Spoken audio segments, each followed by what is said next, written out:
नमस्कार, आप देख रहे हैं डिस्ट्रिक्ट 24 न्यूज। मैं हूं अंशुराज। मैं अभी हूं डीआरसीसी में, जिला निबंधन परामर्श केंद्र है, जो कि यहां से बिहार स्टूडेंट क्रेडिट कार्ड योजनाओं का जो है 10वीं एवं 12वीं छात्र छात्राओं को लाभ मिलता है। बिहार सरकार के द्वारा 4 lakh GNM, BSc nursing, B pharma और बीटेक हो गया, डिप्लोमा हो गया, बीसीए, बीबीए, एमबीए, सभी तरह का जो है इस तरह ये लोन मिलता है 4 लाख। तो हम अभी यहाँ पे असिस्टेंट मैनेजर हमारे साथ रंजीत सर हैं, उनसे जानने का प्रयास करते हैं कि बहुत सारे युवाओं का जो है मन और मियाज में जो कुछ अलग अलग तरह का जो अफवाह चलते रहता है, उस पर हम अभी सर से बात करेंगे कि बिहार स्टूडेंट क्रेडिट कार्ड लेने से फ़ायदा है या नुकसान है। स्वागत है सर मेरे चैनल में आपका। धन्यवाद। नमस्कार। मैं धन्यवाद ज्ञापन करता हूं अंशु जी का, जो आकर आप युवाओं के लिए संदेश पहुंचाने का प्रयास कर रहे हैं। बहुत सारे ग्रामीणों में एक अफवाह फैलाया जाता है कि बिहार स्टूडेंट क्रेडिट कार्ड का योजना का लाभ लोगे तो तुमको जेल हो जाएगा, ये हो जाएगा, मतलब जो ग्रामीण साइड से जो आता है मैसेज, सेम उसी पर हम बात करना चाहते हैं। कहाँ तक सही है और स्टूडेंट क्रेडिट कार्ड लेने से स्टूडेंट को फायदा है या नुकसान है? यदि ग्रामीण क्षेत्रों में या किसी भी एरिया में बिहार स्टूडेंट क्रेडिट कार्ड के बारे में या फिर अन्य स्वयं सहायता भत्ता योजना या फिर कुशल विकास कार्यक्रम के बारे में किसी प्रकार की भ्रांति यदि फैलाई जा रही है या है, तो मैं अभी प्रयास करूंगा कि वो सारी भ्रांतियां दूर हो जाए। जी जी। और ये ओपनली मैं कहता हूँ कि 10वीं पास करने के बाद यदि कोई भी युवा, कोई भी विद्यार्थी पॉलिटेक्निक करता है या फिर इंटर पास करने के बाद ग्रेजुएट लेवल का कोई भी कोर्स करता है, तो बिहार सरकार के इस बिहार स्टूडेंट क्रेडिट कार्ड योजना के तहत पढ़ाई करने के अलावा या इससे बेहतर कोई स्कीम नहीं है। रही बात भ्रांतियां की, लोन है, लोन लेंगे, वापस करना होगा, ब्याज चुकाना होगा, इस पर क्लियर कर दूं जी जी। कि ये पूरी तरह से लोन ही है, लेकिन ये अपने बिहार प्रांत के गरीब परिवारों और शिक्षा के निचले स्तर को देखते हुए बनाई गई योजना है। इसमें जो भी राशि लगती है, जो ब्याज लगता है, बहुत नॉमिनल होता है, नाम मात्र का। यदि मैं शुरुआत से कहूँ तो जब तक उनकी पढ़ाई है जी। उनकी पढ़ाई 2 साल की हो, 3 साल की हो या 4 साल की हो, उस पूरे पढ़ाई के दौरान उनको समय समय पर राशि भेजी जाएगी। उस दौरान उन्हें किसी भी तरह का ब्याज नहीं देना है, ना ही वो जोड़ी जाएगी। बिल्कुल। पढ़ाई खत्म हुई उनकी 2 साल में या 3 साल में या 4 साल में, उसके बाद 1 साल का मॉनिटेरियम पीरियड मिलता है उनको, जिस पीरियड में वो नौकरी खोजते हैं। नौकरी खोजने का एक लीजर टाइम उनको दिया गया है, नाम दिया गया मॉनिटेरियम पीरियड, ये पहले से है आरबीआर। हाँ, साल भर में 1 साल का समय दिया गया कि आप नौकरी खोजिए। इस 1 साल का भी इंटरेस्ट नहीं लगता है, इंटरेस्ट फ्री है। पढ़ाई खत्म होने के 1 साल के बाद से उनकी देनदारी शुरू होती है। ब्याज की राशि के साथ प्रिंसिपल अमाउंट किस्त किस्त में वापस करने के लिए शेड्यूल उनके अपने ही लॉगिन आईडी पर प्रदर्शित हो जाती है। और ये अधिकतम 60 या 84 किस्तों में देना होता है। मतलब एक बार में नहीं देना है? एक बार में नहीं देना है। 84 किस्त, 72 से 84 किस्त में देना है। 60 से 84 किस्त। अच्छा, या तो 60 या तो 84। 60 किस्त उनके लिए बनता है जिनको लोन अमाउंट 2 लाख या 2 लाख से कम सैंक्शन हुआ है, उन्हें 60 किस्तों में ये वापस करना होता है। जिस किसी विद्यार्थी की लोन की राशि 2 लाख से ज़्यादा और मैक्सिमम 4 लाख तक पास हुआ है, सैंक्शन हुआ है, उनको 84 किस्तों में वापस करना होता है। अब रही बात वापसी के में ब्याज की राशि का। ब्याज की राशि लड़कों के लिए 4%, लड़कियों के लिए और दिव्यांग पर्सन के लिए या फिर ट्रांसजेंडर्स के लिए मात्र 1% सिंपल इंटरेस्ट के रूप में गिनती की जाती है।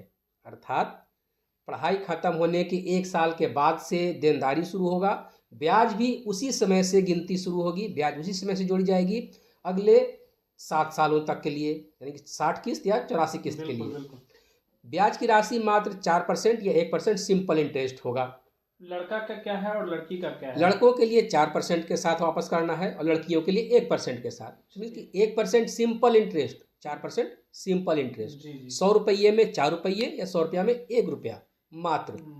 यदि इस प्रकार से देखें, कैलकुलेशन करें, तो यदि लड़के ने लोन लिया है और वो बिल्कुल सही समय से पूरा किस्त चुकाता है, तो उसे पूरा ब्याज का राशि लगभग 35,000 रुपये आता है मतलब पूरे अगर 7 साल में। अगर 4 लाख लोन लिया जी, तो उसका टोटल इंटरेस्ट क्या होगा?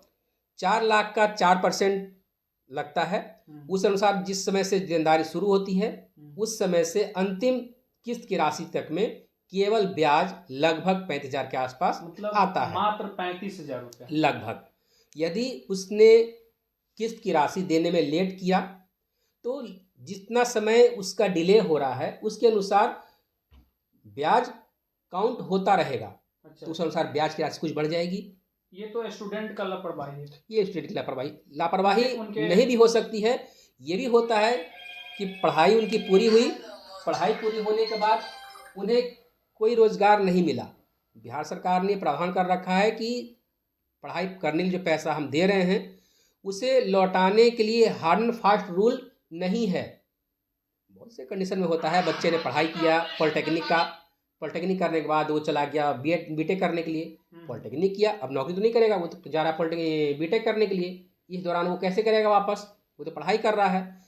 या फिर वो नौकरी खोज रहा है लेकिन अच्छी नौकरी उसे नहीं मिल रही है, रोजगार तो प्राप्त नहीं हुआ उसे।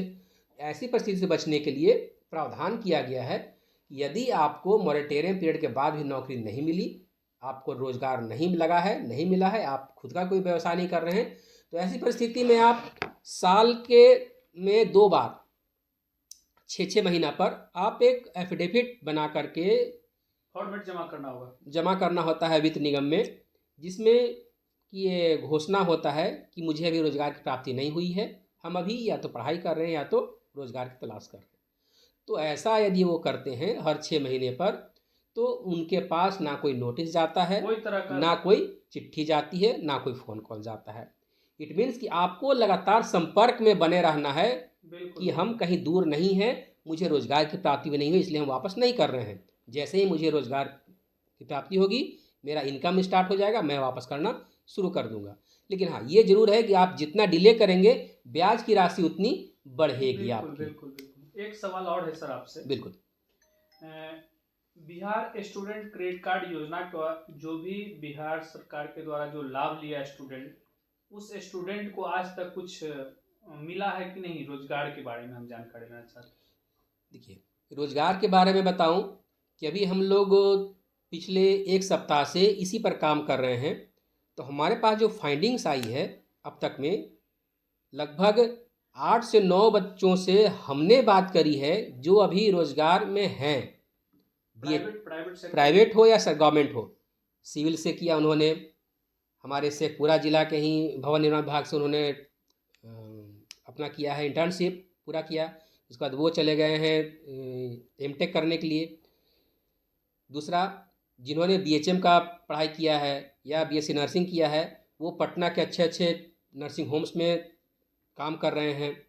रिसेंटली अभी आपके अरियरी प्रखंड की एक महिला और एक पुरुष है जो कि 2 अस्पतालों में, अलग अलग अस्पतालों में काम कर रहे हैं।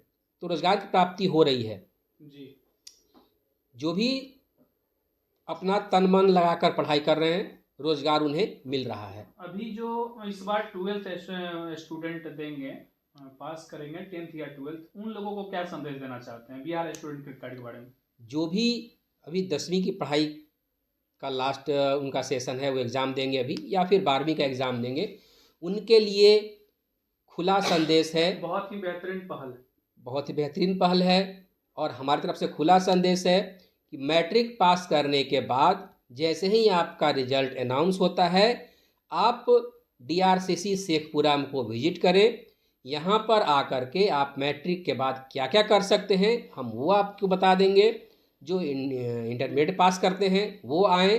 ग्रेजुएट लेवल में अब आप क्या क्या पढ़ाई कर सकते हैं हमारे मेरा हेल्प यू पर एक डिस्प्ले लगा हुआ है, जहाँ पर कि आप 12वीं के बाद कौन कौन सा कोर्स कर सकते हैं आप वो देख सकते हैं, मैट्रिक के बाद क्या कोर्स कर सकते हैं वो देख सकते हैं। काउंसलिंग करने का पूरा मटेरियल वहाँ पर चिपका पड़ा है। आप देखेंगे तो आपको देखते ही समझ में आ जाएगा कि आप मैट्रिक के बाद क्या क्या कर सकते हैं, 12वीं के बाद क्या कर सकते हैं। और यदि मैट्रिक पास करने वाले किसी भी बच्चे को पॉलिटेक्निक में जाना हो, कॉलेज का चयन करें, कॉलेज में एडमिशन लें, अपना बोनाफाइड पेपर और फीस स्ट्रक्चर बनवाएं, डीआरसीसी पर आ जाएं। उसके बाद सारी प्रक्रिया हम उन्हें बता देंगे। जो भी इंटर पास कर रहे हैं, ग्रेजुएट लेवल का कोई भी कोर्स करना चाहें, अपनी स्वेच्छा से चयन करें, कॉलेज का चयन करें, एडमिशन लें, पेपर बनवा करके हमारे डीआरसीसी पे आएँ। डीआरसीसी के द्वारा आपको एडमिशन के लिए कोई मदद नहीं की जाएगी, क्योंकि यहाँ से एडमिशन के लिए कोई प्रक्रिया नहीं की जाती है। एडमिशन आपको खुद से लेना होगा। लेके आइए, आप घर वालों के से हेल्प लें, परिवार से हेल्प लें, कॉलेज से हेल्प लें। कॉलेज में एडमिशन करवाने का काम डीआरसीसी नहीं करती है। एडमिशन लेने के बाद आपको यहाँ से लोन किस प्रकार मिल पाएगा, उसमें आने वाले परेशानियों को दूर कैसे किया जा पाएगा, उसको बताने के लिए हम यहाँ बैठे हैं। आप निसंकोच यहाँ आ सकते हैं। Thank you sir.